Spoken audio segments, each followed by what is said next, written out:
Bonjour et bienvenue à la pensée du jour. Aujourd'hui, une pensée assez simple, mais qui doit nous amener à réfléchir. C'est avec l'apôtre Paul, qui écrit aux Galates. Donc, dans votre Bible, c'est chapitre 2 de l'épître de Paul aux Galates. Et puis, chapitre 1er, pardon, j'ai dit chapitre 2. Chapitre 1er de l'épître de Paul aux Galates, c'est le tout début de l'épître. Paul se présente. Et regardez bien comment il se présente. Il dit « Paul, apôtre, non de la part des hommes ». Et ce n'est pas pour rien que dès le départ, il dit aux Galates, voyez, moi, je ne suis pas un apôtre parce que les hommes m'ont mis apôtre.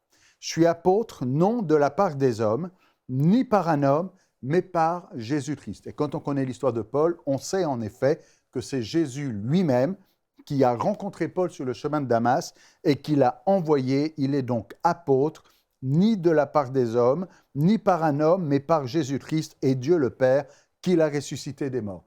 Alors, Paul s'adresse aux Galates, une église qu'il connaît bien, une église qu'il a enseigné, il a apporté l'évangile dans cette église.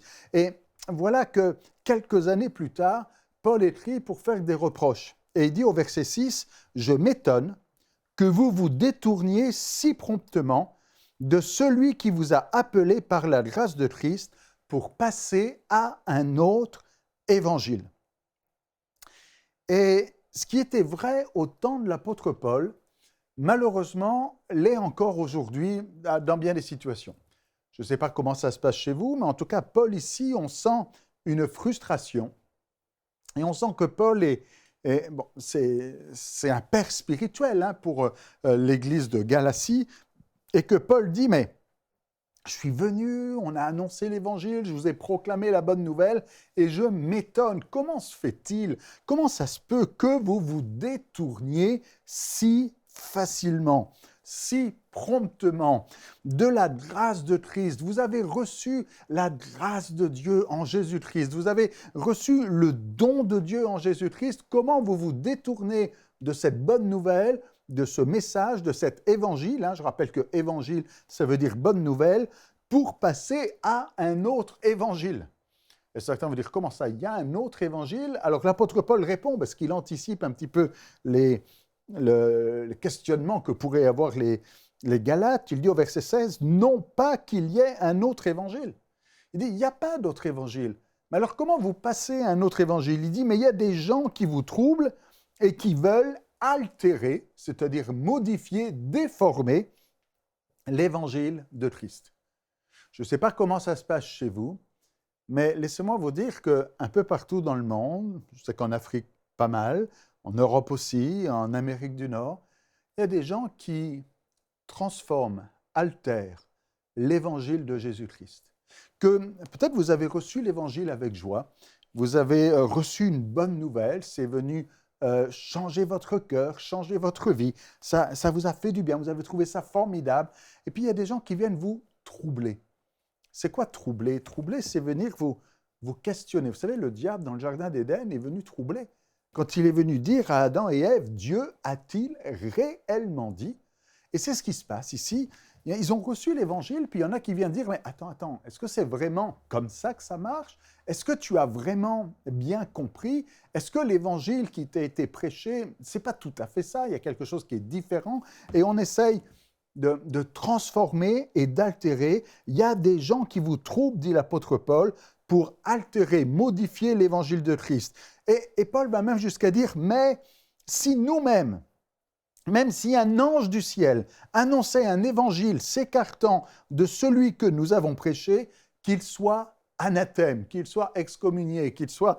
on n'en veut pas de ce genre de personne. Il dit, même si c'était un ange qui venait vous dire autre chose que la bonne nouvelle que vous avez reçue, l'écoutez pas. L'apôtre Paul dit, ne vous laissez pas troubler par ceux qui veulent annoncer un autre évangile. Et il le répète, verset 9, « Nous l'avons déjà dit précédemment et je le répète. » Ce n'est pas la première fois qu'il le dit. « Si quelqu'un vous annonce un évangile s'écartant de celui que vous avez reçu, qu'il soit anathème. » En d'autres termes, garde la bonne nouvelle que tu as reçue au commencement.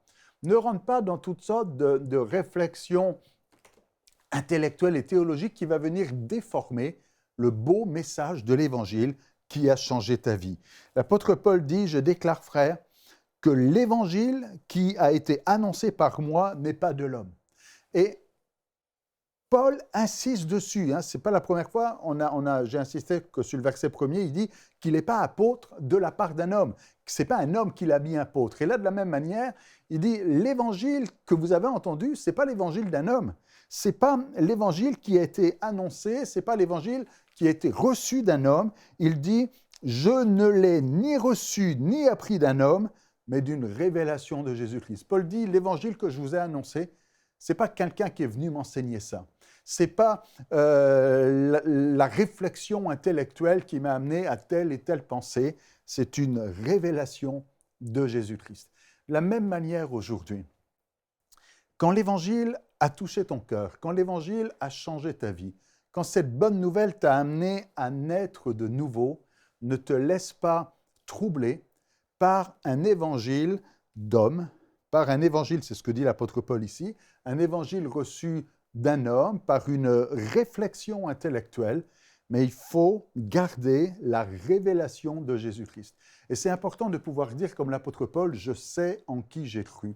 Et que ce qui fait ta conviction, que ce qui fait ta connaissance de Dieu, ce ne soit pas un homme m'a dit ça et m'a troublé, ou on est venu m'enseigner ça, ou on est venu me dire que... Non, c'est qu'est-ce que Dieu te dit, qu'est-ce que Jésus te dit. Vous savez, à un moment donné, Jésus va dire dans Luc chapitre 10, 21, il dit, et il va être rempli de joie et va dire « Je te loue, Père, Seigneur du ciel et de la terre, de ce que tu as caché ces choses aux sages et aux intelligents, et tu les as révélées aux enfants, je te loue que tu l'as voulu ainsi. » Et il ne s'agit pas d'aller chercher de la sagesse et de l'intelligence, il s'agit d'aller chercher une révélation, d'avoir la révélation de Jésus-Christ et de garder un évangile qui t'est révélé par Jésus lui-même, par le Saint-Esprit. Que Dieu vous bénisse. Pour aller plus en profondeur, vous pouvez lire et télécharger la version complète de cette pensée du jour sur le site enseigne-moi.com.